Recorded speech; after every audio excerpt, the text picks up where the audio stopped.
Hello everyone, SG technical classes में आप सभी का फिर से स्वागत करता हूं। इससे पहले वाले वीडियो में हम लोगों ने जो मेज़रमेंट और मेजरिंग टूल्स होते हैं उनके बारे में डिस्कस किया था। जो पार्ट ए था उसमें से जो क्वेश्चन बचे हुए थे उसको आज इस वीडियो में डिस्कस करेंगे।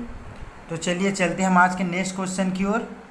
तो आज का हमारा 31 नंबर का क्वेश्चन है, मीट्रिक आउटसाइड माइक्रोमीटर के थिम्बल के बेवेल एज पर बने एक डिवीज़न का मान होता है। मतलब इसमें पूछा जा रहा है कि जो हमारा मीट्रिक आउटसाइड माइक्रोमीटर होता है उसके थिम्बल के बेवेल एज पर जो डिवीज़न बने होते हैं उसके एक डिवीज़न का मान जो है कितना होता है। आपका ऑप्शन का है 0.1 mm, आपका ऑप्शन खा है 0.05 mm, ऑप्शन गा है 0.02 mm और ऑप्शन घा है 0.01 mm।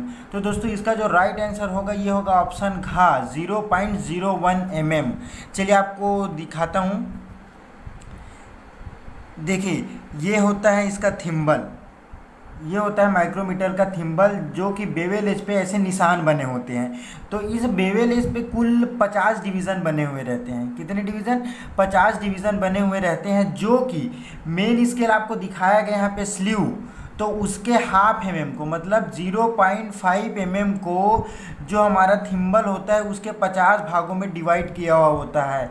तो हमें जब इसका LC निकालना होता है या इसके थिम्बल के एक डिवीज़न का मान निकालना होता है तो मेन स्केल के एक भाग का मान बटे जो हमारा थिम्बल स्केल में कुल भागों की संख्या से भाग करते हैं तो हमें मिल जाता है 0.01 mm।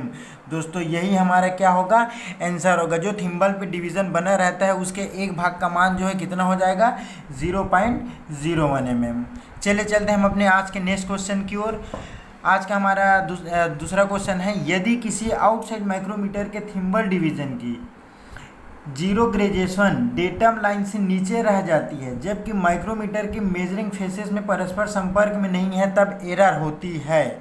मतलब इसमें पूछा जा रहा है कि जो हमारा आउटसाइड माइक्रोमीटर होता है उसका, चलिए एक डायग्राम दिखाता हूँ। ये मान लो हमारा डायग्राम है।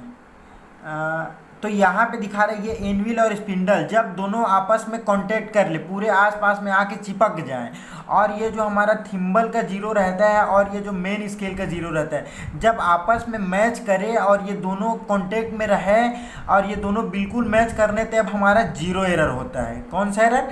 जीरो एरर होता है। लेकिन अगर मान लो ऐसा नहीं हो रहा है, ये जो है संपर्क में आ तो रहा है लेकिन इसका जीरो जो है इधर नीचे रह जा रहा है। किससे? इसका जो मेन स्केल है उधर से नीचे रह जा रहा है जीरो, तो इसमें कौन सा एरर होगा? तो दोस्तों मैं बताना चाहता हूँ, अगर हमारे पास जो है स्लीव के नीचे अगर एनविल और स्पिंडल का संपर्क होने के बाद जो हमारा थिम्बल का जीरो है वो मेन स्केल के जीरो से नीचे रह जा रहा है तो यहाँ पे हमारा कौन सा एरर होता है? निगेटिव एरर होता है। अगर मेन स्केल से नीचे रह जा रहा है तो यहाँ पे कौन सा होगा? निगेटिव एरर होगा। लेकिन अगर हमारा जीरो जो है मेन स्केल से ऊपर निकल जा रहा है, मतलब इस ऊपर के साइड पे आ जा रहा है, तो हमारा यहाँ पे कौन सा होगा? पॉजिटिव एरर होता है। ये आप बिल्कुल याद रखिएगा। तो चलिए देखते हैं क्वेश्चन में क्या बोला जा रहा है। क्वेश्चन में यहाँ पे बोला जा रहा है कि किसी आउटसाइड माइक्रोमीटर के thimble division zero datum line से नीचे रह जाती है। यहाँ पे सीधे पूछा गया है कि नीचे रह जाती है। तो दोस्तों नीचे रह जाती है तो हमारे माइक्रोमीटर में कौन सा एरर होता है? निगेटिव एरर होता है। तो हमारे 32 नंबर के क्वेश्चन का राइट आंसर हो जाएगा निगेटिव। चलिए चलते हैं अपने नेक्स्ट क्वेश्चन की ओर। Question number 33। तो हमारा क्वेश्चन नंबर 33 है, डेप्थ माइक्रोमीटर का प्रयोग अधिक रेंज में साइजों को चेक करने के लिए किया जाता है क्योंकि जो हमारा डेप्थ माइक्रोमीटर आता है वो बहुत सारे रेंज, मतलब जो अधिक गहराई में भी माप लेने के लिए प्रयोग किया जाता है, चेक करते हैं। तो वो कैसे, क्यों? क्योंकि इसके साथ कई एक्सटेंशन राडें आती हैं, या ऑप्शन खा इसका स्पिंडल लंबा होता है, या ऑप्शन घा इसका स्लीव लंबी होती है, या ऑप्शन घा इसका बेड स्टेबल होता है। तो इसका जो राइट आंसर होगा वो होगा ऑप्शन का। इसके साथ कई एक्सटेंशन राडें जो है साथ में आती है। जो हमारा डेप्थ माइक्रोमीटर होता है इसके साथ बहुत सारी एक्सटेंशन रॉड जो है प्रोवाइड की जाती है ताकि हम अलग अलग डेप्थ को मेज़र कर सकें। जैसे कि इस डायग्राम में आपको दिख रहा होगा, ये हमारा जो है माइक्रोमीटर होता है, जो कि यहाँ पे आपको दिख रहा होगा राड, कुल टोटल 5 डेप्थ रॉड दिखाई गई है, जिसको एक्सटेंशन रॉड बोला जाता है। ये अलग अलग लेंथ में होता है। जैसे कि मान लो हमें 0 से 25 mm तक डेप्थ को मेज़र करना हो, तब हम इस रॉड का यूज़ करते हैं। मान लो हमें उसके बाद 25 से 50 mm तक का मेज़र करना है, तो हम ये दूसरा वाला रॉड देते हैं। फिर उसी प्रकार 50 से 75, 75 से 100, 100 से 150, या ऐसे जब हमें अधिक गहराई में डेप्थ मेज़र करना होता है, तो हम इन सब एक्सटेंशन रॉड का क्या करते हैं, उपयोग करते हैं। तो जो हमारा क्वेश्चन नंबर 33 है, उसका राइट आंसर हो जाएगा ऑप्शन का। इसके साथ कई एक्सटेंशन रॉडें आती हैं। चलिए अब चलते हैं हम अपने नेक्स्ट क्वेश्चन की ओर, क्वेश्चन नंबर 34। तो हमारा क्वेश्चन नंबर 34 है, निम्नलिखित में से किस एक माइक्रोमीटर में थिम्बल और स्लीव की ग्रेजुएशनें आउटसाइड माइक्रोमीटर की अपेक्षा विपरीत दिशा में होती है। देखिए दोस्तों, मैं बता, ये जो क्वेश्चन है बहुत ही अच्छा क्वेश्चन है, और ये क्वेश्चन आते हैं, मैंने बहुत सारे एग्जाम्स में इस क्वेश्चन को देखा है।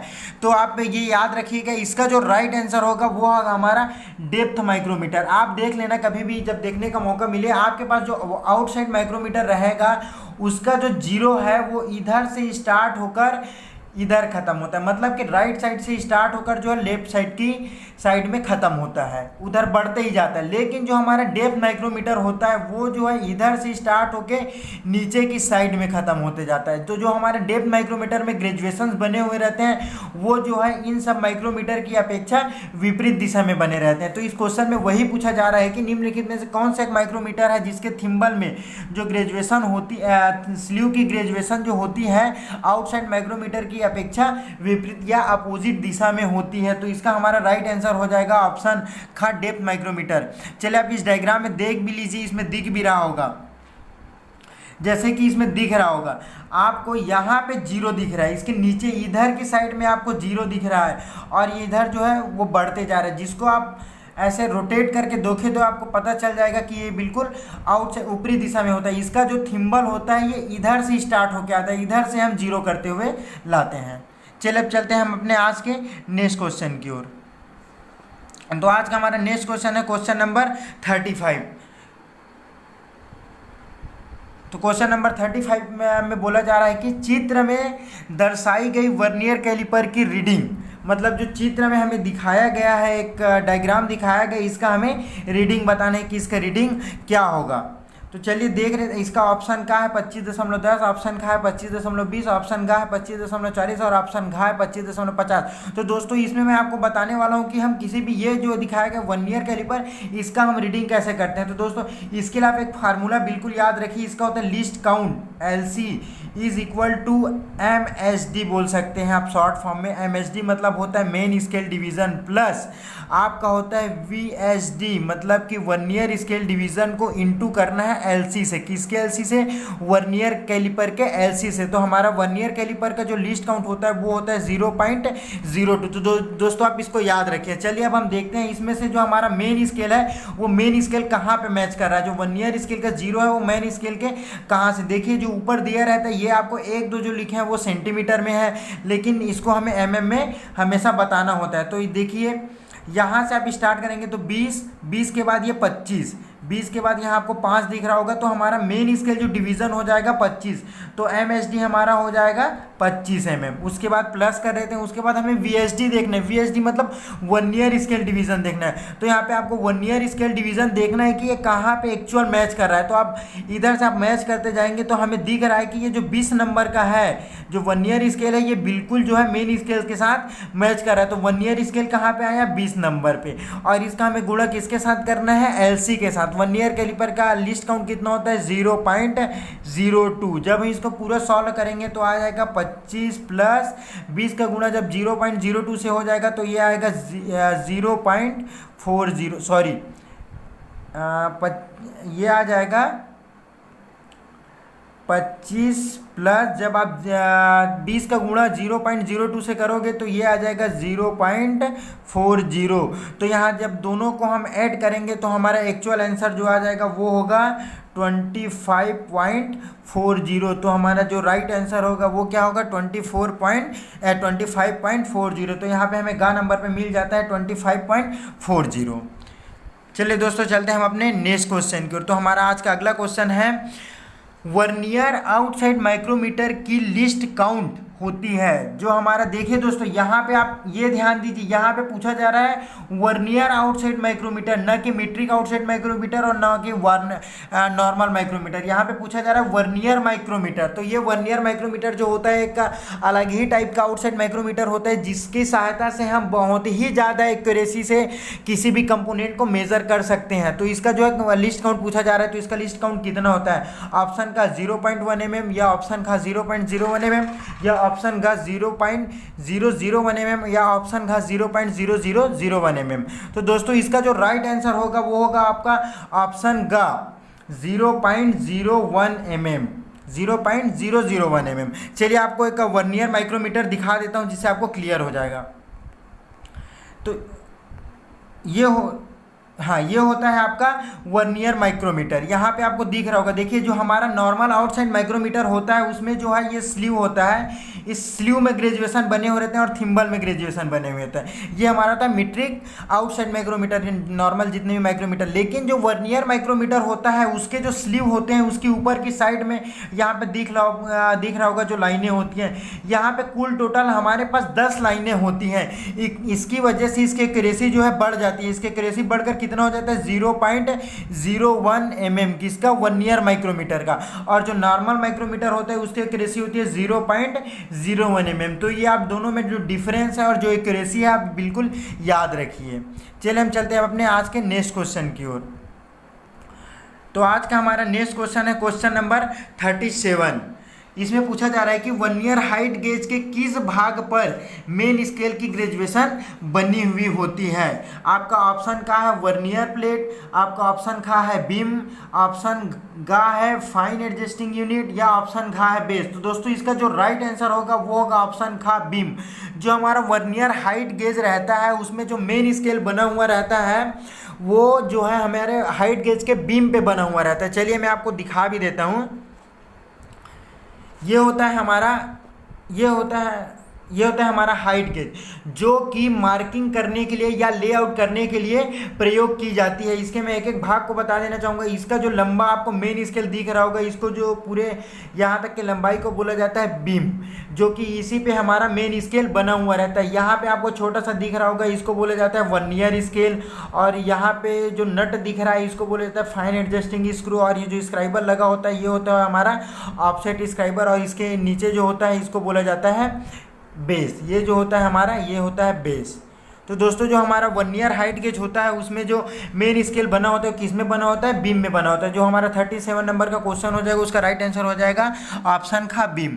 चलिए हम चलते हैं अपने नेक्स्ट क्वेश्चन की ओर, क्वेश्चन नंबर 38। तो हमारा क्वेश्चन नंबर 38 है वर्नियर बेवल प्रोटेक्टर के साथ माप लेते समय प्रायः कौन सा भाग रिफरेंस सरफेस की तरह प्रयोग किया जाता है? तो इसमें आपका ऑप्शन दिया, ऑप्शन का स्टॉक, या ऑप्शन खा ब्लेड, या ऑप्शन का डायल, या ऑप्शन घा डिस्क। तो दोस्तों जो हमारा क्वेश्चन नंबर 38 है उसका राइट आंसर हो जाएगा ऑप्शन का स्टॉक। देखिए क्वेश्चन के एक बार मैं और समझा देता हूँ। इसमें पूछा जा रहा है कि जो हमारा वर्नियर बेवल प्रोटेक्टर होता है उसमें हम किसी भी कंपोनेंट को मेजर करते समय जो रिफरेंस का मतलब है कि हम किसी को जब बेस के रूप में लेते हैं तो हम जो वर्नियर बेवल प्रोटेक्टर होते हैं उसके कौन से भाग को बेस लेते हैं। तो हमारा जो राइट आंसर हो जाएगा वो हो जाएगा ऑप्शन का। चलिए मैं आपको इसको भी डायग्राम दिखा देता हूँ जिससे क्लियर हो जाए। यहाँ पे आपको दिख रहा होगा ये जो भाग होता है इसको स्टॉक होता है। ये जो ब्लेड होता है, ब्लेड जो है इधर उधर पूरा 360 डिग्री में मूव कर सकते हैं। मान लो मुझे किसी भी अपना जो कंपोनेंट है उसका जो है एंगल मेज़र करना है। मान लो एक ऐसे कंपोनेंट रखते हैं, इसको जो है मेज़र करना है, तो यहाँ पे आपको जो है एंगल बना हुआ दिखाई दे रहा होगा। तो इस एंगल को मेज़र करने के लिए इसमें जो कंपोनेंट है इसको किसी की स्थायी जगह पे रेफरेंस लेके रखना होगा। तो मैं रेफरेंस के लिए मैं किसको लेता हूँ? रेफरेंस के रूप में मैं अपने वर्नियर के ब्लेड को रेफरेंस के रूप में लेता हूँ। फिर अपने ब्लेड को यहाँ जो है ला के टिका लेता हूँ। तो यहाँ पे मैं उससे मेज़र कर सकता हूँ कि जो हमारा यहाँ पे एंगल बन रहा है वो कितने का बन रहा होगा। तो वर्नियर बेवल प्रोटेक्टर में रेफरेंस के रूप में स्टॉक को यूज़ करता हूँ। जो तो हमारा 38 नंबर का क्वेश्चन हो जाएगा उसका राइट आंसर होगा ऑप्शन का स्टॉक। चलिए हम चलते हैं अपने नेक्स्ट क्वेश्चन की और क्वेश्चन नंबर 39। हमारा क्वेश्चन नंबर 39 है, वर्नियर बेवल प्रोटेक्टर के किस भाग पर मेन स्केल की डिवीजन बनी होती है। जो हमारा वर्नियर बेवल प्रोटेक्टर होता है उसका जो मेन स्केल की डिवीजनें होती हैं वो कौन सी भाग या कौन से पार्ट पे बना होता है। तो इसका ऑप्शन का है ब्लेड, ऑप्शन खा है डिस्क, ऑप्शन गा है डायल या ऑप्शन घा है स्टॉक। तो इसका जो मेन स्केल की डिविजन्स होती है वो इसके डिस्क पे बना हुआ रहता है। चलिए आपको डायग्राम के माध्यम से क्लियर कर देता हूँ कि कौन सा भाग क्या कहलाता है। इसका जो आपका गोल आकार का भाग दिख रहा होगा इसी को बोला जाता है डिस्क। यहाँ पे देखिए दिखाया भी गया है। और जो इसके अंदर दिख रहा होगा आपको इस वाले भाग को बोला जाता है डायल और इसको बोला जाता है स्टॉक और इस पूरे लंबे भाग को बोला जाता है ब्लेड। और यहाँ पे जो आपको दिख रहा होगा स्क्रू लगा रहता है इसको बोला जाता है रॉकिंग स्क्रू। और जो यहाँ पे डिस्क दिख रहा है इसी पे जो है मेन स्केल बना हुआ रहता है। और यहाँ पे जो डायल दिख रहा है यहाँ पे क्या बना होता है, यहाँ पे हमारा वर्नियर स्केल बना हुआ होता है। तो चलिए अब चलते हैं हम अपने नेक्स्ट क्वेश्चन की ओर। Question number 40।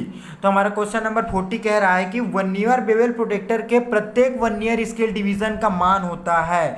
आपका ऑप्शन का है 1 डिग्री, ऑप्शन खा है 5 मिनट, ऑप्शन गा है 1 डिग्री 55 मिनट या ऑप्शन खा है 2 डिग्री। तो दोस्तों मैं बताना चाहूँगा कि ये जो क्वेश्चन है इसमें पूछा जा रहा है कि जो हमारा बेवल प्रोटेक्टर होता है उसमें वर्नियर स्केल के डिवीजन के एक भाग का मान पूछ रहा है। किसके, जो हमारा वर्नियर स्केल होता है उसके एक डिवीजन का मान होता है। तो दोस्तों आप याद रखिए जो हमारा वर्नियर बेवल प्रोटेक्टर होता है उसके जो मेन डिवीजन होता है, कितने मेन डिवीजन, 23 मेन डिवीजन को जो है वर्नियर स्केल के कितने 12 वर्नियर डिवीजन से भाग या डिवाइड किया जाता है। क्या चीज, जो हमारा 23 मेन स्केल डिवीजन होता है उसको हमारे बेवल वर्नियर के 12 डिवीजन के साथ जो है डिवाइड किया जाता है। तो हमारा एक्यूरेसी जो निकल कर आता है वो होता है 1 डिग्री 55 मिनट। तो जो हमारा राइट आंसर हो जाएगा जो क्वेश्चन नंबर 40 उसका राइट आंसर क्या हो जाएगा, ऑप्शन का 1 डिग्री 55 मिनट। अगर आपको और ज़्यादा इसको अच्छे से जानना है तो मेरा लेक्चर वीडियो जो है बहुत जल्दी आने वाला है। जितने भी मेजरमेंट्स है जैसे माइक्रोमीटर हो गया, वर्नियर कैलिपर हो गया और वर्नियर बेवल प्रोटेक्टर होगा, इसका बहुत ही अच्छे से आपको लेक्चर मिल जाएगा कुछ ही दिनों में। चलिए हम चलते हैं अपने नेक्स्ट क्वेश्चन की ओर। Question number 41। तो हमारा क्वेश्चन नंबर 41 कह रहा है कि वर्नियर बेवल प्रोटेक्टर के प्रत्येक मेन स्केल डिवीजन का मान होता है। देखिए दोस्तों जो इससे पहले वाला क्वेश्चन है वहाँ पे पूछा जा रहा था कि जो हमारा बेवल प्रोटेक्टर होता है वहाँ पे वर्नियर स्केल के एक डिवीजन का मान पूछा जा रहा है, लेकिन यहाँ पे जो है वर्नियर बेवल प्रोटेक्टर के मेन स्केल के एक डिवीजन का मान पूछा जा रहा है। तो दोस्तों हमारा जो मेन स्केल होता है उसके मेन स्केल के एक डिवीजन का मान जो है 1 डिग्री ही होता है, जबकि जो वर्नियर स्केल होता है उसके एक डिवीजन का मान जो है 1 डिग्री 55 मिनट होता है। तो इसमें आप कंफ्यूजन नहीं होना है आपको। जो मेन स्केल होता है उसके एक डिवीजन का मान जो है 1 डिग्री होता है और जो वर्नियर स्केल होता है उसके एक डिवीजन का मान जो है 1 डिग्री 55 मिनट होता है। तो हमारा जो 41 नंबर का क्वेश्चन हो जाएगा इसका राइट आंसर हो जाएगा 1 डिग्री। चलिए हम चलते हैं अपने नेक्स्ट क्वेश्चन की ओर। क्वेश्चन नंबर 42 इसमें पूछा जा रहा है कि वर्नियर बेवल प्रोटेक्टर का लीस्ट काउंट होता है। तो दोस्तों मैं बताना चाहूँगा जो वर्नियर बेवल प्रोटेक्टर होता है और वर्नियर यूनिवर्सल बेवल प्रोटेक्टर जो है लगभग एक ही जैसे होता है, इसमें कोई डिफरेंस नहीं होता और इसका जो एक्यूरेसी भी होता है ये लगभग वही होता है, कितना 5 मिनट का। चले चलते हैं हम अपने नेक्स्ट क्वेश्चन की ओर। Question number 43 vernier depth gauge की जो लिस्ट काउंट होती है वो कितनी होती है। तो दोस्तों हमारा जो ऑप्शन का है 0.1 mm, ऑप्शन खा है 0.01 mm, ऑप्शन गा है 0.2 mm या ऑप्शन खा है 0.02 mm। तो इसका जो राइट आंसर हो जाएगा वो हो जाएगा ऑप्शन घा 0.02 mm। दोस्तों मैं बताना चाहूँगा एक में पर्सनल एक्सपीरियंस है, जितने भी आपके वर्नियर आएंगे जैसे वर्नियर कैलिपर हो गया, वर्नियर डेप्थ गेज हो गया, वर्नियर हाइट गेज हुआ, इनकी सबकी जो एक्यूरेसी रहती है वो कितने रहते हैं, जिसमें mm में हमें मेज़र करना है वो आप मैक्सिमम देखोगे कि 0.02 mm ही होता है। तो अभी हम बात कर रहे थे वर्नियर डेप्थ गेज की, तो ये होता है हमारा वर्नियर डेप्थ गेज जो कि इसका एक रेशियो होता है 0.02 mm। इसका यूज़ कहाँ किया जाता है, जब हमें डेप्थ को मेज़र करना हो या फिर ब्लाइंड होल का मतलब समझते हो कि जो कि आर पार होल ना होकर एक निश्चित डेप्थ तक का मतलब कि जैसे मान लो हमारा कोई कंपोनेंट है, उसका पूरा जो है विड्थ हो गया मान लो 50 mm का है, लेकिन उसमें जो होल बना हुआ है वो केवल 40 mm का है, जो कि वो पूरा आर पार होल नहीं हुआ है, तो उसमें जो होल 40 mm तक का बना है उसको जो है ब्लाइंड होल बोला जाता है। तो जब हमें ब्लाइंड होल मेज़र करना हो या किसी अंदरूनी भाग को मेज़र करना हो तो हम किसका प्रयोग करते हैं, तो हम वर्नियर डेप्थ गेज का प्रयोग करते हैं। चलिए अब चलते हैं अपने नेक्स्ट क्वेश्चन। तो हमारा जो क्वेश्चन नंबर 43 है उसका राइट आंसर हो जाएगा ऑप्शन घ 0.02 mm। चलिए अब चलते हैं हम नेक्स्ट क्वेश्चन की ओर 44। तो हमारा क्वेश्चन नंबर 44 है वर्नियर डेप्थ गेज का प्रयोग किसे मापने के लिए करते हैं। तो दोस्तों मैंने इससे पहले आपको जस्ट बताया है, चलिए आपका ऑप्शन देख लेते हैं, उससे क्लियर हो जाएगा। ऑप्शन का है बाहरी डायमेंशन, ऑप्शन खा है अंदरूनी डायमेंशन, या ऑप्शन गा है इस स्टेप ब्लाइंड होल की गहराई, या ऑप्शन घा है पिच डायमीटर। तो दोस्तों मैंने इससे पहले वाले क्वेश्चन में आपको बताया था कि इसका जो है वर्नियर डेप्थ गेज का हम यूज़ कहाँ करते हैं, स्टेप या फिर ब्लाइंड होल। स्टेप का मतलब ये होता है कि जैसे स्टेप में बना होता है, जैसे आपकी सीढ़ी आपको देखा होगा उस तरीके से कुछ बना होता है, लेकिन वो होल जो है अंदर ही होगा और ब्लाइंड होल होगा। तो उसको हम सबको मेजर करने के लिए किसका उपयोग करते हैं, वर्नियर डेप्थ गेज का। चलिए अब चलते हैं अपने नेक्स्ट क्वेश्चन की और क्वेश्चन नंबर 45। तो इसमें पूछा जा रहा है कि वर्नियर हाइट गेज का जो लिस्ट काउंट होता है वो कितना होता है। तो आपका ऑप्शन का है 0.01 mm, ऑप्शन खा है 0.02 mm, या ऑप्शन गा है 0.05 mm, या ऑप्शन घा है 0.1 mm। तो दोस्तों इसका भी जो राइट आंसर हो जाएगा ऑप्शन का 0.02 mm। जैसे कि मैंने बताया है कि जो जितने भी वर्नियर के आएंगे आपको हाइट गेज कैलिपर, इनके सबके मैक्सिमम या देखा है मैंने मोस्टली अपना पर्सनल एक्सपीरियंस है कि 0.02 mm ही इन सबका होता है जितने भी वर्नियर के आते हैं।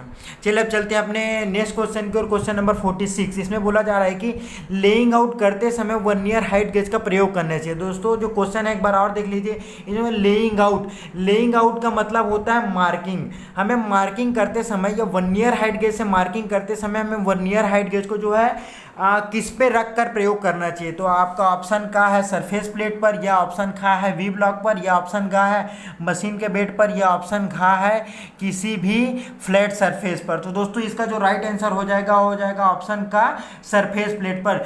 जब भी हम मार्किंग करेंगे वर्नियर हाइट गेज से या किसी भी चीज़, तो मार्किंग करते समय जो है हमें सरफेस प्लेट का ही यूज़ करना है। क्योंकि वो बहुत ही ज़्यादा एक्यूरेसी देता है और हम उसमें इजीली से कार्य और मार्किंग कर सकते हैं। जो तो हमारा वर्नियर हाइट गेज होता है इसमें किस में रखकर प्रयोग करना चाहिए, सरफेस प्लेट पे।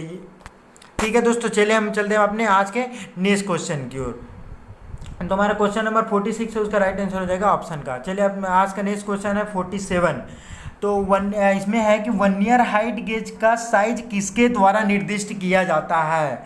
तो आपका ऑप्शन का है बीम की चौड़ाई, या ऑप्शन खा है बीम की ऊंचाई, या ऑप्शन गा है हाइट गेज का भार, या ऑप्शन घा है स्क्राइबर का साइज। तो दोस्तों मैं बताना चाहूँगा कि जो हमारा वर्नियर हाइट गेज होता है इसका साइज जो है हमें स्पेसिफाई करना होता है। तो हम इसका किससे जो बीम की ऊंचाई रहती है, हाइट रहती है, उससे करते हैं। जैसे कि हमें आपको अगर मार्केट में जाके किसी अगर हाइट गेज खरीदना है तो हम कैसे मांगेंगे, तो उसके लिए स्पेसिफिकेशन रहता है कि हमें जो इसके हाइट के जो बीम की हाइट रहती है या मेन स्केल जो बना रहता है उनसे हम स्पेसिफाई करते हैं। जब हमें किसी को बताना हो तो हम बोलेंगे कि हमें 150 mm का हाइट गेज चाहिए या 300 mm का हाइट गेज चाहिए। चलिए देख लीजिए, इसमें एक जो वर्नियर हाइट गेज का डायग्राम दिखाया गया था उससे आपको क्लियर भी हो जाएगा। ये देखिए यहाँ पे वर्नियर हाइट गेज जो यहाँ पे दिखाया गया, यहाँ पे 30 सेंटीमीटर लिखा हुआ है, मतलब कि ये जो हमारा वर्नियर हाइट गेज होगा वो कितने होगा, 300 mm का होगा। इसी को जो है बीम बोला जाता है पूरा जो लेंथ में है। चलिए चलते हैं हम अपने आज के नेक्स्ट क्वेश्चन की और question number 48। Vernier height gauge के द्वारा मार्किंग करते समय कार्य को प्रायः जो हमारा वर्नियर हाइट गेज है उससे हम अगर मार्किंग कर रहे हैं तो अपने कार्य या जॉब को जो है किससे सपोर्ट देते हैं। तो आपका ऑप्शन का है एंगल प्लेट के द्वारा सपोर्ट देना चाहिए, या ऑप्शन खा है किसी अदर वर्क पीस के द्वारा उसको सपोर्ट देना चाहिए, ऑप्शन गा है एक हाथ से पकड़ना चाहिए, ऑप्शन घा है बिना सपोर्ट दिए पकड़ना चाहिए। तो दोस्तों इसका जो राइट आंसर हो जाएगा ऑप्शन का एंगल प्लेट के द्वारा आश्रय देना चाहिए या सपोर्ट करना चाहिए। दोस्तों कभी भी हम मार्किंग कर रहे हैं सरफेस प्लेट पे, तो जो हमारा जॉब होता है उसको हाथ से पकड़कर या किसी दूसरे जॉब से टिकाकर बिल्कुल नहीं करना चाहिए। हमेशा ही जो एंगल प्लेट है उससे हमें सपोर्ट देकर जो है मार्किंग करना चाहिए। इससे हमारा जो मार्किंग है वो बिल्कुल एक्यूरेट होगा और कोई लाइनें जो खींचने में हमें ज़्यादा परेशानी नहीं होगी। चलिए हम चलते हैं अपने नेक्स्ट क्वेश्चन। तो हमारा जो 48 नंबर का क्वेश्चन है उसका राइट आंसर हो जाएगा ऑप्शन का एंगल प्लेट के द्वारा सपोर्ट देना चाहिए। चलिए अब चलते हैं अपने नेक्स्ट क्वेश्चन को, और क्वेश्चन नंबर 49।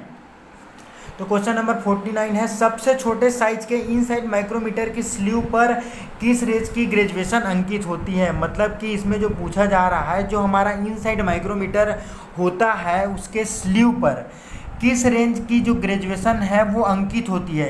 ये याद रखिए कि इसमें पूछा सबसे छोटे वाले इनसाइड माइक्रोमीटर पर जो उसमें स्लीव में जो ग्रेजुएशन होती है वो कितनी होती है। तो आपका ऑप्शन का है 10 mm, ऑप्शन खा है 12 mm, या ऑप्शन गा है 13 mm, या ऑप्शन घा है 25 mm। तो दोस्तों इसका जो राइट आंसर हो जाएगा ऑप्शन गा 13 mm। जो सबसे छोटे वाले जो इनसाइड माइक्रोमीटर रहते हैं उसके स्लीव पर जो है 13 mm तक के ग्रेजुएशन बने हुए रहते हैं। जैसे कि हाँ, ये आपका इनसाइड माइक्रोमीटर है, जो अंदरूनी माप है, जैसे स्लॉट वगैरह की चौड़ाई है, इन सब का को मेज़र करने के लिए हम किसका उपयोग करते हैं, इनसाइड माइक्रोमीटर का यूज़ करते हैं। तो ये होता है आपका स्लीव। यहाँ पे जो स्लीव दिख रहा होगा ये तो खैर बड़ा साइज का है, लेकिन जो हमारा सबसे छोटा वाला इनसाइड माइक्रोमीटर आता है उसमें जो ये जो ग्रेजुएशन दिख रहा है वो कितने mm तक का बना होता है। छोटे वाले माइक्रोमीटर में, इनसाइड माइक्रोमीटर में 13 mm तक का बना हुआ होता है। ये आपको याद रखना होगा। तो हमारा जो क्वेश्चन नंबर 49 है इसका राइट आंसर हो जाएगा ऑप्शन का 13 mm। चलिए अब चलते हैं अपने नेक्स्ट क्वेश्चन की, और क्वेश्चन नंबर 50। तो हमारा क्वेश्चन नंबर 50 है, वर्नियर बेवल प्रोटेक्टर में 5 मिनट की लिस्ट काउंट प्राप्त करने के लिए 23 डिग्री मेन स्केल को विभाजित किया जाता है। जो हमारा वर्नियर बेवल प्रोटेक्टर होता है वो 5 मिनट की हमें लिस्ट काउंट एक्यूरेसी प्राप्त करने के लिए जो मेन स्केल का 23 डिवीज़न होता है उसको वर्नियर स्केल के कितने डिवीज़न में डिवाइड किया जाता है। तो आपका ऑप्शन का है वर्नियर स्केल के 12 भागों पे, या फिर वर्नियर स्केल के 22 भागों के बराबर पे, या फिर आपका ऑप्शन गा है वर्नियर स्केल के 24 भागों के, या फिर ऑप्शन घा है वर्नियर स्केल के 25 भागों के बराबर। तो दोस्तों इससे जो पहला वाला क्वेश्चन था जहाँ पे मैंने 1 डिग्री और 1 डिग्री 55 मिनट को क्लेरिफाई कराया था आप लोगों को, वहीं पे बता दिया था कि जो हमारा मेन स्केल का 23 भाग या 23 डिग्री जो मेन स्केल का रहता है उसको हमारे वर्नियर स्केल के कुल 12 भागों के साथ डिवाइड किया जाता है। तो जो हमारा क्वेश्चन नंबर 50 का राइट आंसर हो जाएगा वो हो जाएगा ऑप्शन का 12 भागों के बराबर। चलिए अब चलते हैं आप हमने नेक्स्ट क्वेश्चन की, और क्वेश्चन नंबर 51। इसमें बोला जा रहा है कि किसी 90 डिग्री से कम कोण को कहते हैं। मतलब कि ये तो चलिए आप इसका ऑप्शन का है अधिक कोण, ऑप्शन खा है न्यून कोण, ऑप्शन गा है सम कोण, या ऑप्शन घा है उपरोक्त में से कोई नहीं। तो दोस्तों इसका जो राइट आंसर हो जाएगा वो हो जाएगा ऑप्शन खा न्यून कोण। जो 90 डिग्री से कम के कोण रहते हैं उसको न्यून कोण बोला जाता है, जो अधिक कोण रहते हैं उसको अधिक कोण बोला जाता है, और जो इक्वेट 90 डिग्री पे रहते हैं उसको सम कोण बोला जाता है। चलिए अब चलते हैं अपने नेक्स्ट क्वेश्चन की, और क्वेश्चन नंबर 52। तो हमारा क्वेश्चन नंबर 52 है, यूनिवर्सल बेवल प्रोटेक्टर जो है किस सिद्धांत पे या किसके समान जो है काम करता है। तो आपका ऑप्शन का है वर्नियर बेवल प्रोटेक्टर पर, बेवल प्रोटेक्टर के समान, या ऑप्शन खा डेप्थ माइक्रोमीटर, या ऑप्शन घा डायल टेस्ट इंडिकेटर, या ऑप्शन घा फिक्स्ड गेज। तो आपका जो राइट आंसर हो जाएगा इसका राइट आंसर हो जाएगा ऑप्शन का वर्नियर बेवल प्रोटेक्टर। जो हमारे यूनिवर्सल बेवल प्रोटेक्टर रहता है वो बिल्कुल वर्नियर बेवल प्रोटेक्टर की तरह ही काम करता है और सेम बिल्कुल इसी की तरह पे होता है। चलिए अब हम चलते हैं अपने नेक्स्ट क्वेश्चन की, और क्वेश्चन नंबर 53। तो इसमें बोला जा रहा है कि जो चित्र में दिखाई गई आउटसाइड माइक्रोमीटर की रीडिंग क्या है। जो हमें चित्र में दिखाया गया है आउटसाइड माइक्रोमीटर उसका हमें रीडिंग बताना है। तो चलिए मैं इसके लिए भी आपको एक सबसे पहले तो फार्मूला लिस्ट काउंट मतलब अल्पात्मांक होता है, इसके लिए आपको फार्मूला बता देना चाहूँगा कि सबसे पहले आपको मेन MSD मतलब कि मेन स्केल डिवीज़न, उसके बाद TSD मतलब कि थिम्बल स्केल डिवीज़न इनटू इसका लिस्ट काउंट जो होता है 0.01 mm। इसका लिस्ट काउंट कितना होता है 0.0 mm। उसके बाद फिर प्लस करना है, क्योंकि हमें वहाँ पे वर्नियर स्केल तो बचे। सबसे पहले ये मेन स्केल हो गया, ये थिम्बल स्केल हो गया, और ये वर्नियर स्केल हो गया हमें यहाँ वर्नियर माइक्रोमीटर का।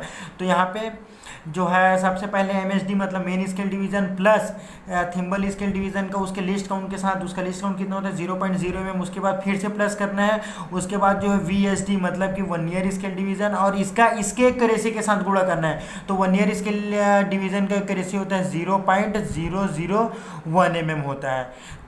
तो आप इस फार्मूला में इसका जो मान आते जाते हैं उसको रखिए, आपको राइट आंसर मिल जाएगा। चलिए आपको करके भी दिखा देता हूँ। तो यहाँ पे दिख रहा होगा आपका जो मेन स्केल है, यहाँ पे आप देखिए मेन स्केल के यहाँ पे आपको 10 दिख रहा है, फिर 11 दिख रहा है, फिर यहाँ पे 10.5 11, फिर 11.5 और यहाँ पे 12 दिख रहा होगा। तो आपका मेन स्केल हो जाएगा 12। ठीक है दोस्तों, मेन स्केल हो जाएगा आपका 12। उसके बाद देखते हैं हम थिम्बल डिवीजन। तो थिम्बल डिवीजन आपको दिख रहा होगा 25 तो ऊपर चला जा रहा है, उससे पहले वाली लाइन यहाँ पे मिल रही होगी, यहाँ पे जो है ये वाली लाइन मिल रही है, ऊपर वाली लाइन है। तो ये हो जाएगा 24 थिम्बल डिवीजन। इसका गुणा किसके साथ करना है 0.01 mm के साथ, फिर प्लस कर देना है। इसके बाद हम चलेंगे 1 ईयर पे। तो 1 ईयर पे यहाँ पे आपको दिख रहा होगा 1 2 3, ये जो 3 वाली लाइन है ये करेक्ट मैच कर रही है। तो यहाँ पे हम क्या कर देंगे +3, इसका किसके साथ गुणा करेंगे 0 पॉइंट इसके एक्यूरेसी के साथ 0.01 mm। आप इस पूरे को सॉल्व कर लीजिए। तो यहाँ पे हो जाएगा 12 प्लस जो है हम 24 का गुणा जो है 0.0 mm के साथ करेंगे, तो ये हो जाएगा 0.24 प्लस जो है हम 3 का गुणा जो है 0.001 के साथ करेंगे, तो ये हो जाएगा 0.003। अब जब हम पूरे को ऐड करेंगे तो हमारे पास आ जाएगा 12 पूरा जो आ जाएगा 12.243। तो ये हमारा क्या हो जाएगा राइट आंसर हो जाएगा ऑप्शन। तो हमारा राइट आंसर कहाँ पे मिल रहा है ऑप्शन खा 12.243। दोस्तों अगर इससे और ज़्यादा अच्छे से डीपली समझना है, जिससे कि कोई भी आपका जो है इस टाइप का क्वेश्चन कभी मिस ना हो, कभी छूटे ना, तो इसके लिए आप मेरा लेक्चर वीडियो बिल्कुल वेट कीजिए, आपको बहुत ही जल्दी प्रोवाइड हो जाएगा जो है लेक्चर वीडियो, जिसमें मैं आपको स्टार्टिंग से जो है पूरा इसका डिटेल्स के साथ आपको बता दूंगा। चलिए हम चलते हैं आज के अपने नेक्स्ट क्वेश्चन की ओर। तो हमारा आज का नेक्स्ट क्वेश्चन है क्वेश्चन नंबर 54। इसमें पूछा जा रहा है कि 1 पाउंड के बराबर होता है, मतलब कि 1 पाउंड जो है कितने किलोग्राम के बराबर होता है। आपका ऑप्शन का है 0.354 kg, या फिर ऑप्शन का है 0.454 kg, या फिर ऑप्शन गा है 0.554 kg, या फिर ऑप्शन खा है 0.654 kg। तो इसका जो राइट आंसर हो जाएगा वो हो जाएगा ऑप्शन खा 0.454 kg। चलिए अब चलते हैं अपने नेक्स्ट क्वेश्चन की ओर कि 1 किलोमीटर खाली स्थान के बराबर होता है। तो आपका ऑप्शन का है 0.602 mm, या ऑप्शन का है 0.622 मिल, ऑप्शन का था हमारा 0.602 मिल, ऑप्शन का था 0.622 मिल, ऑप्शन का था 0.642 मिल, या ऑप्शन घा है 0.662 मिल। तो इसका जो राइट आंसर हो जाएगा इसका भी ऑप्शन खा 0.622 मिल, जो 1 किलोमीटर में कितना मिल होता है 0.622 मिल होता है। चलिए अब चलते हैं अपने नेक्स्ट क्वेश्चन की ओर, क्वेश्चन नंबर 56। तो हमारा क्वेश्चन नंबर 56 है कि 10 की पावर 6 का जो उपसर्ग होता है, मतलब कि 10 की पावर जो 6 है उसको हम क्या पढ़ते हैं, या इसका क्या अर्थ होता है। आपका ऑप्शन का है किलो, आपका ऑप्शन खा है गीगा, ऑप्शन गा है मेगा, ऑप्शन घा है टेरा। तो इसका जो राइट आंसर हो जाएगा वो हो जाएगा आपका मेगा, ऑप्शन गा। जो 10 की पावर 6 रहती है उसको हम क्या पढ़ते हैं मेगा। चलिए आपको डायग्राम दिखा देता हूँ जिसमें आपको सभी चीज़ें मिल जाएगा। ये होता है आपको कि ऑप्शन गा जो दिख रहा होगा, आप 10 की पावर 6 रहती है उसको हम क्या पढ़ते हैं मेगा पढ़ते हैं। देख लिया आपको इसमें पूरा दिख रहा होगा। अगर 10 की पावर 10 है उसको पूरा डेका पढ़ते हैं, 10 की पावर 2 हो गया वहाँ पे आपको हेक्टो पढ़ते हैं, फिर 10 की पावर 3 किलो। तो ये आपको देख लीजिए, इसमें से आपको क्लियर हो जाएगा। ठीक है, अब चलते हैं अपने नेक्स्ट क्वेश्चन की ओर। तो हमारा नेक्स्ट क्वेश्चन है क्वेश्चन नंबर 57 कि 10 की पावर -1 की उपसर्ग का अर्थ क्या है, या इसको क्या पढ़ते हैं। आपका ऑप्शन का है माइक्रो, ऑप्शन खा है मिली, ऑप्शन घा है सेंटी, ऑप्शन घा है डेसी। तो इसका जो राइट आंसर हो जाएगा ऑप्शन घा, जो 10 की पावर -1 रहते हैं उसको हम डेसी पढ़ते हैं। और आप आज का लास्ट क्वेश्चन है हमारा म्यू का अर्थ होता है, जो म्यू का अर्थ वो क्या होता है। ऑप्शन का सेंटी, ऑप्शन खा मिली, ऑप्शन का माइक्रो, या ऑप्शन का नैनो। तो जो इसका राइट आंसर हो जाएगा वो माइक्रो। म्यू जो होता है हम इसको माइक्रो भी मिलते हैं, जो कि किसी लंबाई की जो है सबसे छोटी मात्रा मतलब मापने की सबसे छोटी इकाई होती है। जैसे कि मिली के बाद जो सबसे छोटा आता है वो माइक्रो होता है। जब किसी बहुत ही ज़्यादा एक्यूरेसी से हमें किसी चीज़ को मेज़र करना होता है तो हम इसको माइक्रो से ही मेज़र करते हैं। तो दोस्तों आज की वीडियो में आपके लिए इतना ही। नेक्स्ट वीडियो में मेरा लेक्चर वीडियो आपको प्रोवाइड हो जाएगा जो कि आपको बहुत ही जल्दी मिलेगा। तो वीडियो आपको अगर अच्छा लगा हो, पसंद आया हो तो लाइक कीजिए, सब्सक्राइब कीजिए और शेयर कीजिए, और इसी तरीके की अच्छे अच्छे वीडियो के साथ हमारे साथ बने रहिए एसजी टेक्निकल क्लासेस पे। Thanks for watching, bye bye.